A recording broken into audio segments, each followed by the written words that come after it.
All right, I want to thank everyone who was able to get to the presentation today. Today, we're going to be doing a presentation on the VA Veterans Benefits, LSA Consultant Service with G&G Associates. I know a lot of you veterans or potential veterans are about to get out the military soon. I think this presentation will be very good for you. My name is Asar. I'm Asar Gray. I'm with G&G Associates. We're case managers. We work with Larry Stokes at LSA Consultant Services. He's going to be doing a presentation today, and he's going to be talking a little bit more about what our service is and how we can provide the benefits to help you with your potential veterans or VA claims. One of the reasons we wanted to have this because so many veterans are missing out on opportunities, or they think they have their benefits all taken care of by potentially just going to the typical system that you've probably heard with going to the VA to file your claims, or even when you're getting out of this military service and you go through the TAPS program, they'll give you information on how to potentially go through your claims. And we're just going to give you some idea on what we can do and how we can help you and assist you to help speed that process up, because trust me, being one to myself, I just retired myself in 2013. The system when I went through TAPS, had I went through that system, would definitely have prolonged my VA benefits, and I believe as well would have really caused a difference in the rating that I have at the current time. So I am a retired Air Force veteran myself, and as well as with Larry, and when he started to get on, he'll give you his background, and I'm sure you'll be very impressed with what we can do as for potential VA claims. All right, right now I'm going to bring Larry Stokes on to begin the presentation, and we'll be able to follow along. And at the end of the presentation, or even through the presentation, if someone wants to have a question. Matter of fact, let's hold all the pretty much questions right now until we get towards the end of the presentation, because you possibly your questions might get answered as we follow through. So if you have any questions throughout the presentation, just write them down, and then we'll give you a chance to do an open session where you can just ask Larry or myself any questions. All right, thanks. Ben Malva, Ben. Good evening, yo. Hi, this is Larry. How's everybody tonight? Good. Good. I want to thank you again for signing on.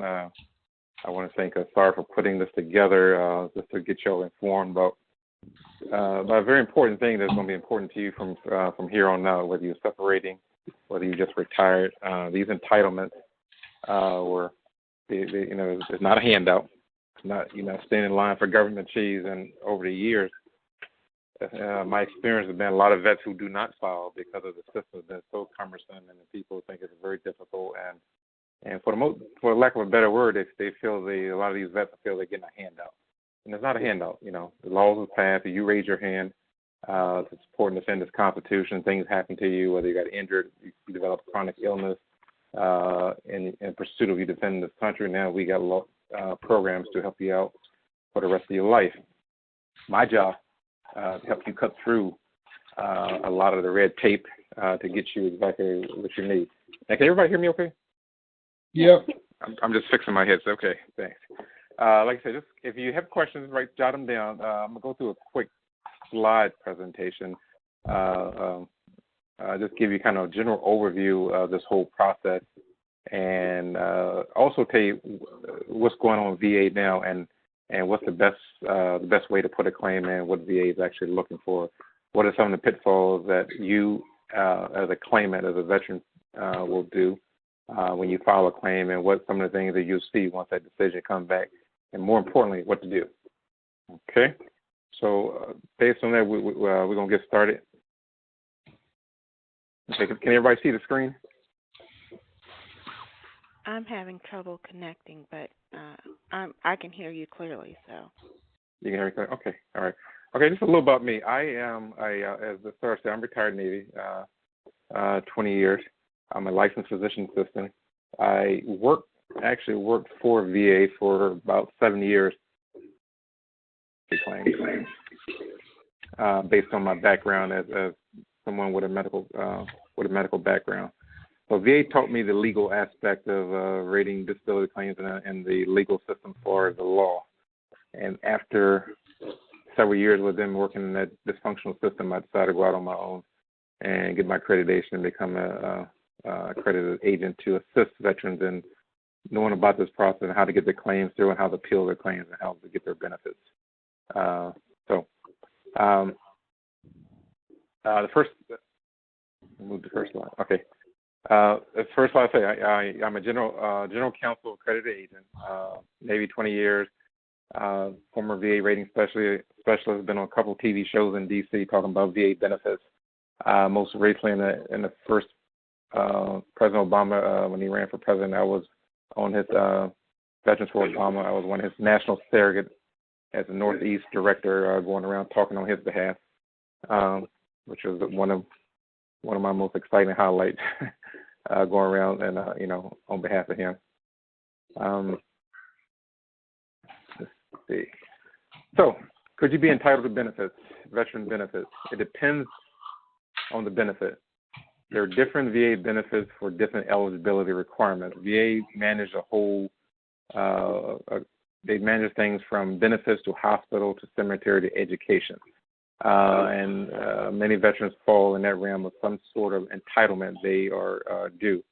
I pay particular attention to those ones who try to file either for straight up benefits or they're having their family members applying for benefits on behalf of a deceased veteran.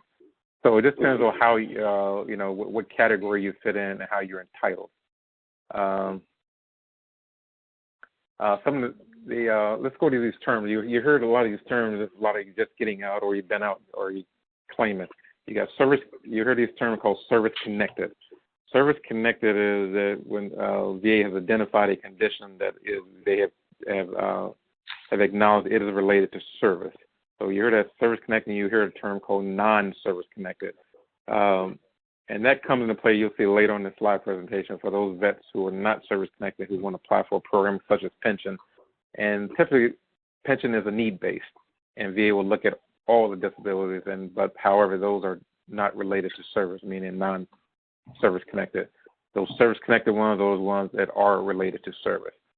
So to be basic eligibility requirement, service in the active military, naval, air, be discharged under honorable conditions. Honorable or under honorable conditions. Now, the only folks who's not eligible can apply for compensation are those vets who've been dishonorably discharged. They probably can apply for hospital benefits, but not compensation until they get their character of discharge changed. The active duty requirements, looking at your DD 214, that meets that requirement. VA defines active services as U.S. Army, Air Force, Navy, Marine, Coast Guard. There's some people in the Guard and reserves that are considered active, or if they got injured, if you're a reservist, you typically will have to show that a line of duty determination has been made on that particular injury or illness. Disabilities that reservists do not qualify for are chronic things, like if you're a reservist and even if you're on active duty or doing special active duty and you came down with hypertension or some chronic illness, as a reservist, VA will not look at that as something that occurred as being part of your reserve duty, unless the service has done the line of duty and they determine this happened within your realm of in the realm of your performance of your duty. So I get a lot of questions, a lot of reserves, they retire and they got all these illnesses, but typically some of those illnesses have nothing to do with them being on active duty at the time, opposed to being in active status, you're covered 24/7. So service in Vietnam or career Agent Orange. This is important to find out. I don't know if any of y'all on here are related or had any service or in Vietnam, career agent or has to do anything with Agent Orange. Mainly this for if you know folks who served in those areas who are now probably maybe deceased or this information you might want to pass on to them. And this will VA define that Vietnam service from January 62 to 75, whether it's on the waters or shore. And the reason this is important because there's a list of conditions that VA has what we call presumptive, which I'll explain that a little bit later in the show. That on this side you can see these conditions have been related to your exposure to Agent Orange. If you know, some of them they recently added. such as ischemic heart and the Parkinson's. Those are fairly new, but for the most part, these conditions have gone through Congress, many years of testing, and they have passed laws that, hey, these things are related to Agent Orange. Now, there's a ton of more conditions that are out there that's related to Agent Orange, but only these, everybody's in agreement, and Congress passed a law that VA will service, if a veteran comes down with any of these, they will be service connected. What's important here for those ones who have been, who have parents or even grandparents or know widows, and that person may have passed away due to one of these conditions, that widow may be entitled to compensation for the rest of his or her life. And mainly that affects those ones who had heart disease or prostate cancer or diabetes. I travel around quite a bit, and I'm always running across folks who had family members, brothers, cousins, somebody who served in Vietnam and passed away for many years, and come to find out they died of a heart condition, or they had prostate cancer, or they had complication diabetes, and their other parent is still alive, and which they're entitled to they're entitled to compensation. Just had a case up in Ohio, in Cleveland. Lady was in line and overheard a conversation, sent me her paperwork, looked at it, and come to find out that her husband, actually before he passed away, filed a claim for VA back in the 80s. And he later died of a heart condition, and VA retro-paid her back to the 80s, and she gets to check the rest of her life. So if you know folks in that category, please have them reach out, and and it's never too late. I mean, even if they've never filed a claim before.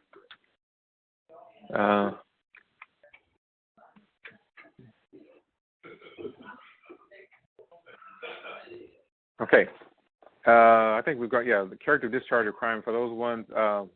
Only point here is the for those veterans who were dishonorably discharged or discharged when they cannot receive benefits. There is an exception to that rule, which is on that bottom slide, insanity exception, meaning if you got a bad conduct or dishonorable discharge, and VA used that as a very broad definition, insanity. Meaning, if you were in the military and you were doing your normal duties and you were functioning your 4-0 squared away, and you had a brief moment, either went UA, AWOL, or something happened to you for you to get that bad conduct discharge or had that incident, VA will look at what happened to you during that time. Did you have how did you change from how was your pattern of behavior? Were you doing fine one moment and all of a sudden chaos happened and with these things happen to you? So VA will look at that exception under insanity. So you don't have to be diagnosed by a doctor, say he had a mental health diagnosis.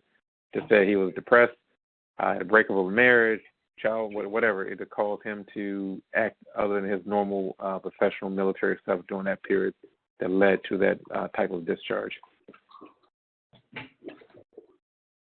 Okay, back to how to establish service connection. Service connection can be established on the slide 4 different ways. Let's start with direct. Direct means if you serve, we look at your the conditions, illness, or injuries that are found within your service treatment record that you got treated in service for, and you file a claim, and when you file that claim, and these conditions still exist, those are directly related. Second category was aggravation. There's a lot of folks in the military who come in on the waivers. They come in with a bad knee, bum back, or whatever, flat feet, and VA conceded that you have this condition. However, when you come in there, you annotate it at a 0%. And at that 0%, if you aggravated it, if you had to go through sick call, you went to the hospital for that same condition you came in with, and now you have to take medication, now you got to wear a special device. Service connection for that pre-existing condition can be established by aggravation. Secondary for those ones who happen to, if you've been out, you already put a claim in, you got your decision back, say you're 20-30%, now you want to come back and you got other conditions that popped up. Say you have diabetes, and VA service connected that diabetes, say you're 20-30%. Now you have developed some problems related to the diabetes. You may have a heart condition. You may have whatever is related. Your doctor said this is related to your primary condition. Then we can establish secondary service connections because it is related. So secondary, it has to be related to the direct service connection. Okay? And that last one is presumption. Presumption is back to that previous slide where we talked about Agent Orange and those conditions. Presumption means those folks who were exposed to Agent Orange who later came down with that condition, and within they are presumed to have occurred on active duty because of the exposure they had while in service. And the presumptions for those vets who served in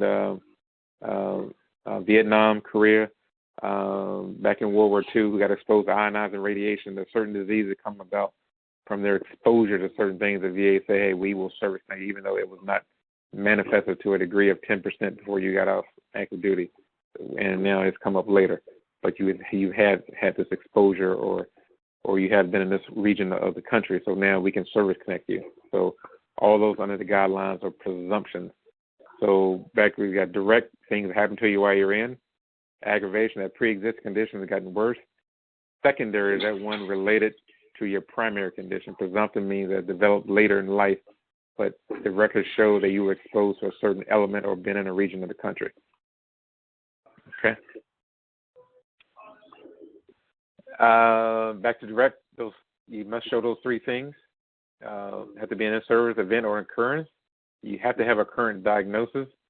And that term nexus is that link between what we found in your medical record and what we found doing when you filed your claim. So we found all these conditions in your medical record when you filed your claim, and the current evidence still shows us maybe you've been out a year or two. So that nexus is that statement or something that shows how are these conditions currently related to what's found in my file. And typically that's done with a medical opinion or the doctor actually writing in your file, hey, this knee is condition, arthritis in this knee is related to the knee condition. He got injured in service. So it's just a basic statement connecting what's found in the service and what's going on with you right now. Okay. Chronic. This side it doesn't mention chronic, but basically this slide deals with chronic condition, in-service chronic condition. Okay. A chronic condition, VA would define a chronic condition, anything that you receive treatment or evaluation for a period of 7 months or greater. So for that back pain, that knee pain, if your records show you've been treated for more than greater than 6 months, that is in fact a chronic condition. And of course that would have occurred in service. So we get the in-service occurrence, and it has to be for a specified period of time for it to be deemed chronic. Now, there's a note down there, willful misconduct. Cannot by the reason, you can't claim a willful misconduct. What's willful misconduct? Meaning if you, some of your STDs, if you had in service, they be able to consider willful misconduct. Some behavior, destructive behavior things that VA determined, even if you got, say you got put out for some destructive behavior by your own conduct, you got hurt or from drinking or something like that, and it's deemed as willful misconduct. You cannot claim service connection for, or they won't grant. So you can claim anything, so VA won't grant that.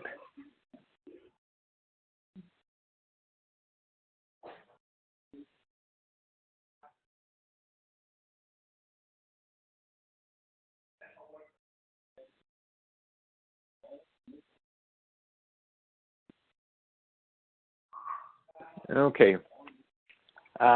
This is another presumption of soundness. Presumption of soundness. The basic thing when there's some folks that I have represented that they filed a claim. VA have denied them for the disability they claim because they claim everything on their list VA determined all to be pre-existent. Presumption of soundness basically means when you come in the military, you raise your hand, you pass your AP's examination, medical exam, and they clear you, wave the wand, say you're okay to come in. It is presumed you are a healthy individual. So a lot of the arguments later when VA deny claim because of pre-existing condition, this rule, presumption of soundness, is a catch-all term there. So it's in the benefit of the veteran at this point, especially when that disability is being disallowed because the rationale is because it happened prior to service. If it happened prior to service is not annotated on your medical record, you'll presume that you're healthy coming in. If they didn't catch it or they didn't document it, that's no fault of yours. But but the presumption of soundness rule always applies.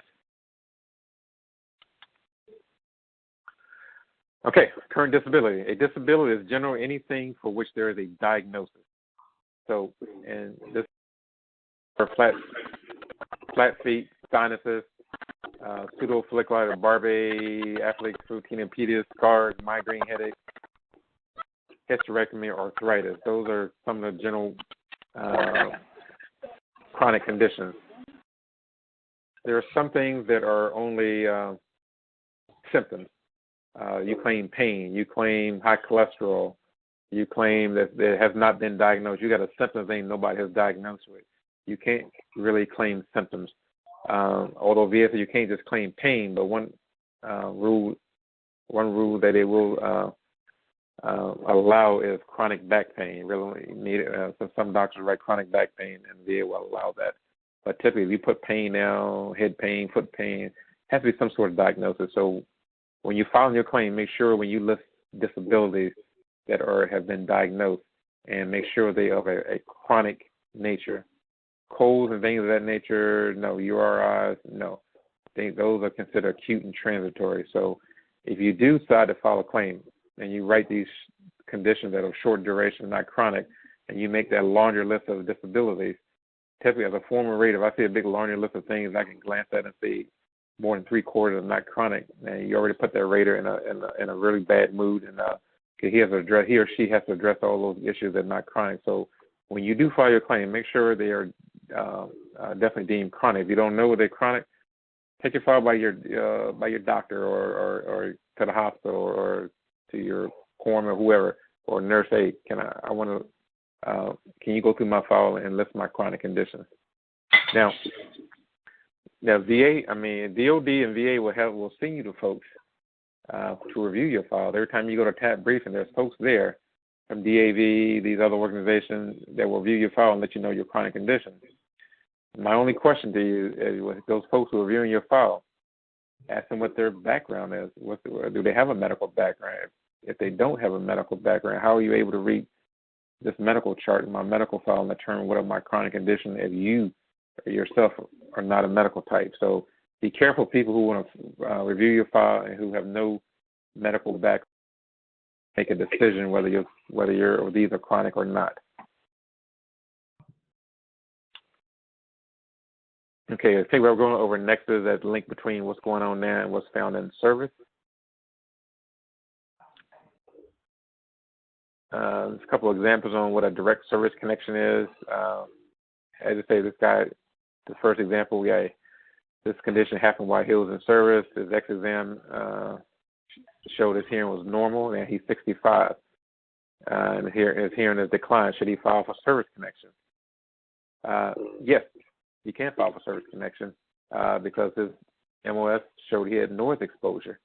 His hearing was normal. And there's a lot of argument about that. That's very debatable. But typically, if you can show you have noise exposure, which is and you having ringing in the ears, and you got objective signs of hearing loss, and you can show your hearing was declining while you was in service, even though it wasn't shown to the degree that you could have received service connect at the time of the exit, years later you can't come back and put that claim in. And the second example, the 35-year-old Air Force person had a hysterectomy due to ovarian cancer. Should she file? Absolutely. If it's found in her file, or even if it's not found, even if she has symptoms and she got an opinion from a doctor, this ovarian cancer, this hysterectomy was due to something she had in service, yes, she will receive service connection for that. I think we've gone over the aggravation theory, entitlement. Basically, on aggravation, like that one slide in the middle says, it is your burden to establish aggravation, not VA. VA will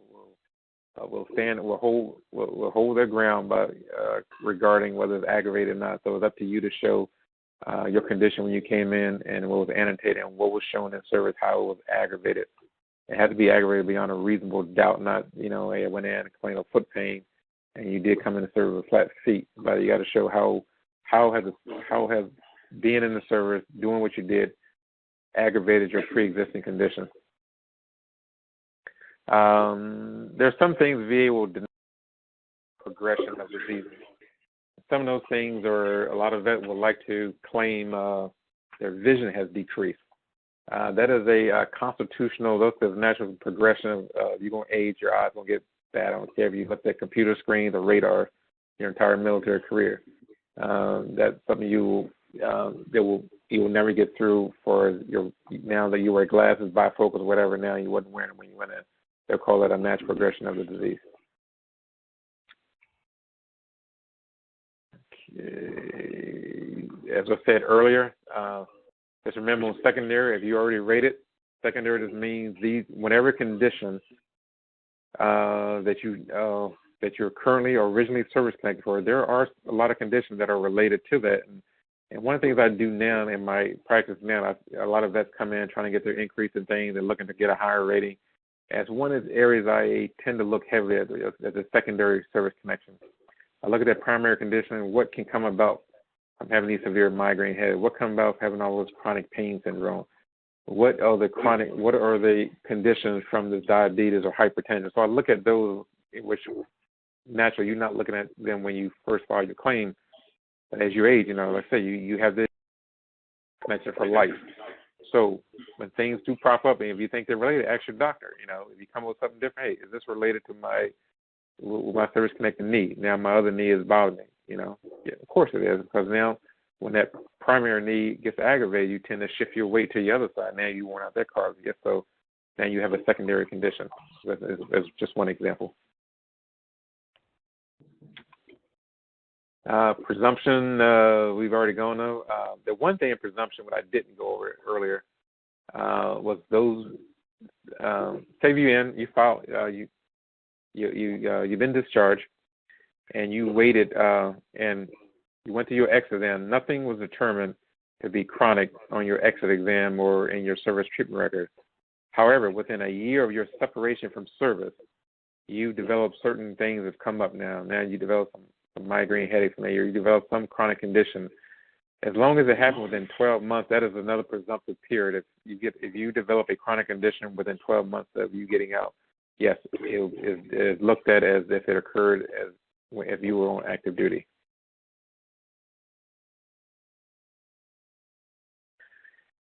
Okay, standard of proof. Typically under the standard proof on this slide, basically all of it is saying when there's some condition when an opinion is warranted for VA to make a determination on whether this is going to be allowed.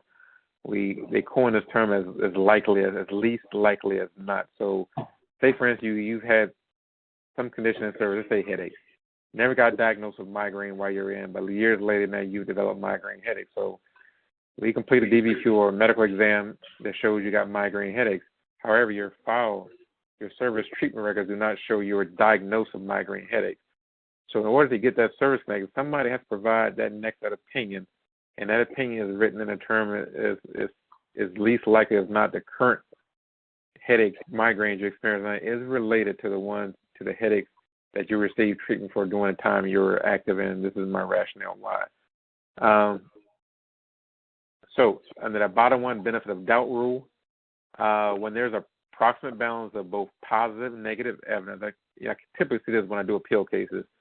When a veteran has as much as positive evidence he's submitting, and there's a record, there's equally enough negative evidence.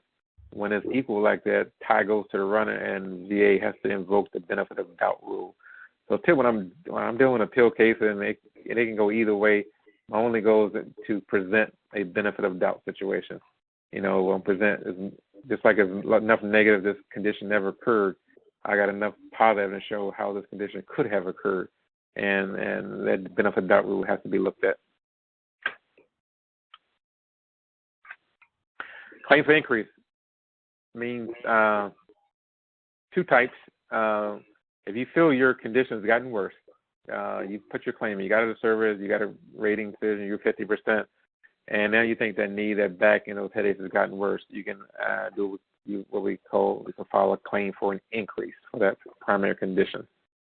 Mainly to bring in medical evidence to show, and I'll show you later in the slide what the new approach for VA is doing as far as putting in claims for increases. Kind of contrast how they used to do business just a few years ago, and it's made it much easier for veterans to file claims for increase or new conditions.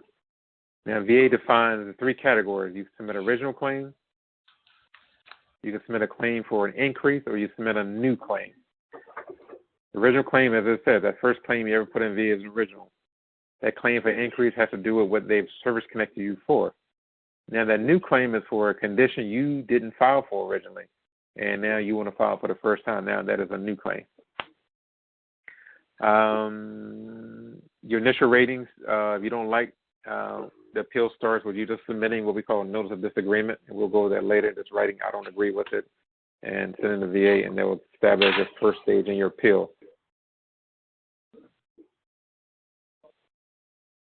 Okay. How do you know your rating is too low? Got to contact me.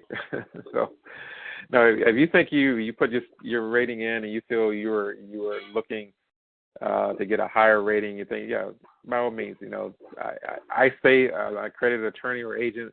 VA will, however, push you to a service organization. I typically don't have a problem with service organization. My only problem I have with them, they need to do a better job in their overall disclosure on what their capabilities, what they can do, and what they cannot do. I've said for a long time, hey, they work hand in hand with VA. They in all their offices. They have rent-free spaces. So, I mean, if VA is taking care of them, like how hard are they going to advocate for the veterans? VA is kind of bringing them along and really, providing a level of comfort that makes it very easy for them not to pursue things as hard as they should. So, if you go in that service organization and you've gotten that rating back, you've been in that, don't be, you can contact myself or accredited attorney. Typically, there's no fee for having somebody look at that decision. Hey, is it right or can I go higher? And they'll let you know what you need to do to get things back on the right track, to get it overturned or get you a higher rating. Effective dates. Yeah, effective dates are a big deal because the earlier effective date, the more you award when they finally grant that disability. They go back from the day you filed your claim. Let's start in the beginning. So, if you served, you say you've gotten out, and you've been out less than a year, and you file your claim. When the VA finally makes that, say if VA takes another 6 months or a year to make that decision, your effective date going to be the first day following your separation from service. In that instant, that you're going to have over a year retro payment. And it's the same thing with the appeal. So going back to if you disagree with that decision, don't get mad. Don't do when you just lay it down and do nothing, that's the worst thing you can do because your appeal period may expire. But if all you submit, hey, I disagree, I don't care if it takes them 2, 3, 4, 5 years to make that decision. It will go back to the date you actually filed your claim if you kept the appeal going. So effective dates are pretty big. So if you get a decision and you want to appeal, don't let your appeal rights expire.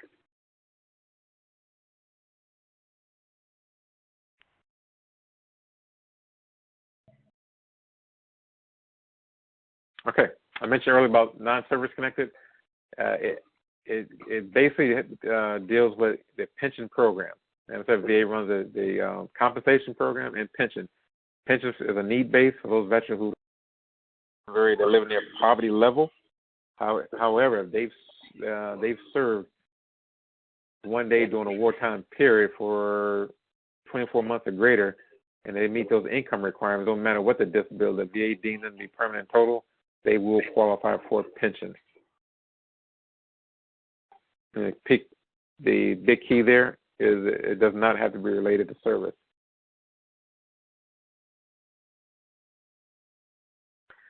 On a few periods of war. Okay, getting started. Which most of y'all probably want to do. If most of you filing a claim for the first time, the best way to get started is if you have a copy of your service medical record, have somebody thoroughly go through them and identify your chronic conditions. You can contact G&G Associates for the initial processing. Bring in your paperwork. Bring in your records. They'll get them up to me. I'll review them, let you know what's going on with your claim.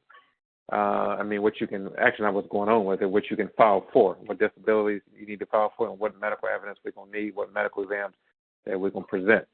Now, and all other supporting documents that goes along with putting that claim in. Now, I got some forms listed. Now, VA, if you look at that middle one, that second one, the 526EZ, that is the primary form that VA is using for compensation. Is an EZ form is for be used to expedite the process of claim, meaning if you file what we call a fully developed claim, you are submitting all the evidence VA needs to make that decision. Now, for the original claim, they will need your original medical records and those what we call DBQs, disability benefit questionnaire. So whatever is identified as your chronic condition, hey, take this to your doc, have them complete this questionnaire, because all these are going in support of your claim for that initial filing. And once we submit if it's an original claim, we get everything submitted. Typically here in the state of Virginia, Roanoke, we typically getting those decisions out in about 30, 60 days. Opposed, if you file the traditional way, you fill out that 21-526, and you write in there your same claim form, but now you allow VA to do all the development. VA will set you for an examination. VA will get any medical records as necessary. The difference between the two processes, that process still takes anywhere from 7 months, 6-7 months, up to 1 year for them to make a decision or longer.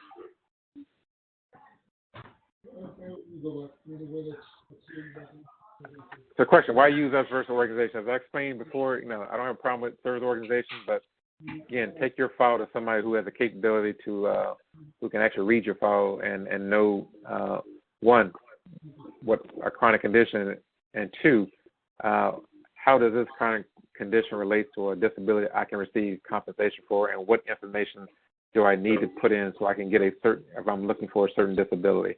And that's based in a nutshell what I provide. And then having a medical background, being a rater, you know exactly what VA requires for us to put this claim in, what you will get based on what I find in your file, and what your medical evidence need to show.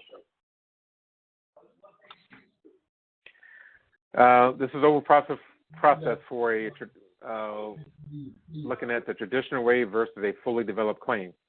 As I said, to the traditional way, VA receives their claim, they gather evidence, they'll do all the development on your claim and make that decision. Under that, on that fully developed claim, VA will receive your claim with the supporting DBQs, meaning your disability benefit questionnaire, along with that 526, and that's all they will look at. So you've already signed a statement, you have no additional evidence to submit, and they will make a decision on that, average time 30 to 60 days. Then you're notified. So the most prudent way now to file a claim is using the fully developed claim system. I would highly advise anybody trying to put in a claim to use the fully developed claim. Do not go the traditional route. You'll be waiting, probably several years before you get a decision back. And once you get that decision back, then if you don't like that decision, then you got to go through appeal process. The average appeal process can take upwards. Now it could be anywhere from 2 to 5 years based on the number of claims in the system right now. Okay.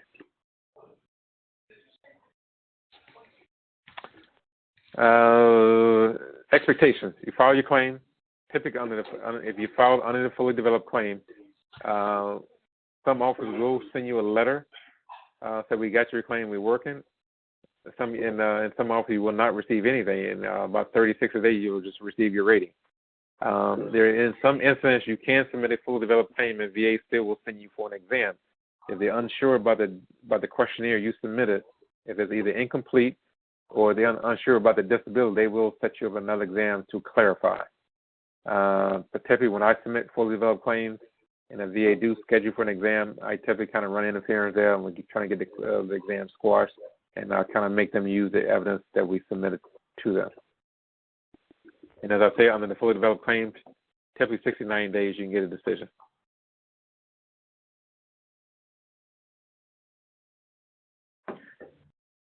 Yes, the decision. Most people, I would say 80% of them, they get the claim back. They're not happy with the decision, and most feel they should be higher. So if you do feel that way, you can file a notice of disagreement. You have a year. Under the traditional process, you file a notice of disagreement that will be heard by what we call a decision review officer. Who'll do that second review. He will support with the original decision, or he or she will change the decision. If they do not change the decision, they'll issue what we call a statement of the case.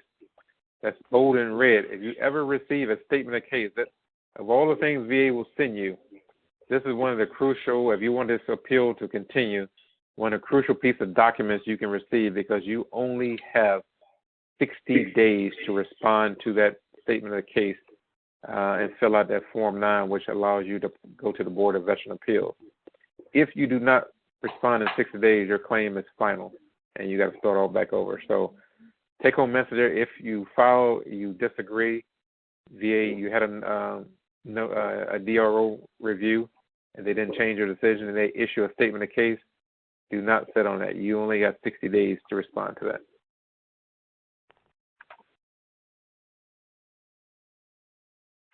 Final remarks, like as I said in the beginning, these are veterans benefits. It's not a welfare program. You have the right to these benefits you deserve. You raise your hand. While these things happen, and you preparing to do your job, your duty, your rate or rank, and these things have happened. So even if you're receiving some degree of service compensation, you still might want to have somebody look at that and say, can I get more, or was the decision right? Be careful who you select as an advisor or a representative. There's a lot of folks out there helping vets that's not truly in your best interest, is always in their best interest. So know their background, about what they're trying to attempt to advise you on to do as far as putting in a claim. Securing your veteran benefits can make a tremendous difference in your financial stability for you and your family. As I said in the beginning, these are a lifetime benefit. They're tax-free, and and this something you will have forever. Something if something were happened to you, it can get passed on to your family members, and it goes on, and it keeps going to them to help support them during your loss. So at this point, if there's any questions, y'all can raise it. I'll take any question regarding anything that was put out tonight.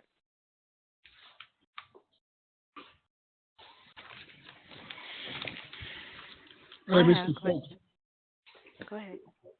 Mr. Stokes, Mr. Yeah. Paul Miller. Question on the secondaries. Since it's already been filed, what exactly do we need to submit for that? Paul, it depends on what that secondary condition is. If you truly feel it's a secondary condition, whatever that condition is, if you want to, I would advise, as I said in the slide, get one of the disability benefit questionnaires that's related to that disability you're trying to claim. If it is secondary, you will need an opinion from the physician or the practitioner who's filling out that DBQ. So it's headache. So when they complete that form, they have to complete an opinion how this is secondary to your primary condition and with a good rationale why.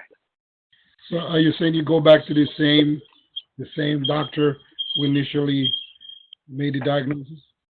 Yes, initially. If you do not, well, I would advise to make sure your doctor writes the opinion, because if you submit that DBQ and you claim it's secondary, VA is going to send your file to their doctors, and they're going to send.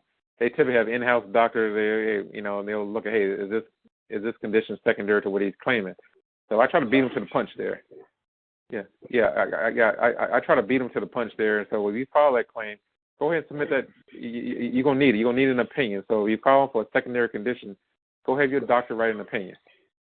Okay. Fill out the form, have him write an opinion. Not just say, I think this is related to this primary condition, just because. Make sure he provides a good detailed rationale why he believes that in his professional opinion. Yeah. Okay. Okay. Thank you.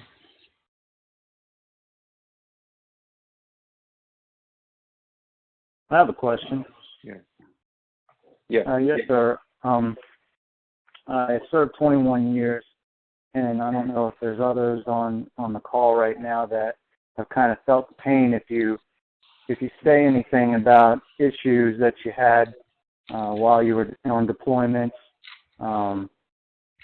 PTSD stuff, that a lot of times that stuff gets you a straight ticket to mental health.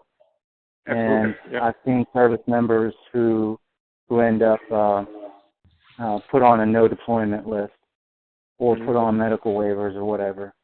So a lot of service members choose not to go down that road.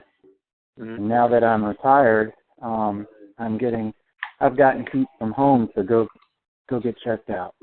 I was diagnosed with PTSD after a year of retirement, and I'm curious as to how that works with the VA. Typically, PTSD is one of those things that you really don't have to be diagnosed on active duty to receive service-connected. Typically, most folks who are service-connected for post-traumatic stress, it typically happens years later. However, with the current conflict, there are some folks now being diagnosed before they leave active duty. But traditionally, prior to this war, most of the diagnosis of service connection for post-traumatic stress was established many years after service. So the thing with PTSD, you just got to show that you witnessed a horrific event that caused fear or caused you to feel like your life could be taken. So by terrorist activities or by a conflict of war, or you could have witnessed somebody's life being taken. So anyway, whatever you felt was that particular stressor, and you can prove that stressor, then it doesn't matter whether you did it while you were active duty, a year, 2, or 5 years down the road. So the key there to get service connected is look at your stressor. Look at what you claim to be your specific stressor, and the fact that you got a diagnosis regarding you got the diagnosis of post-traumatic stress. So if that's the stress is something you identified on active duty, service connection will be granted. I understand. Thanks.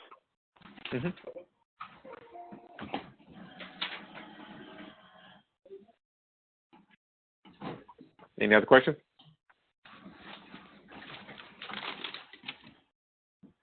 Okay, if y'all feel free to email a star at vabenefits@gngassociates.com. You can call him if you got other questions you don't want to. Feel free to talk online. He has my email address here. He'll forward any questions or he put you in direct contact with me. If you come with things later, if you want your record review, you can always come visit him in his office here in the Hampton area, and we'll see how we can help you.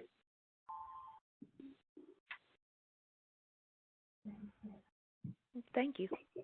All right. Take care now. Thank you. Thank you.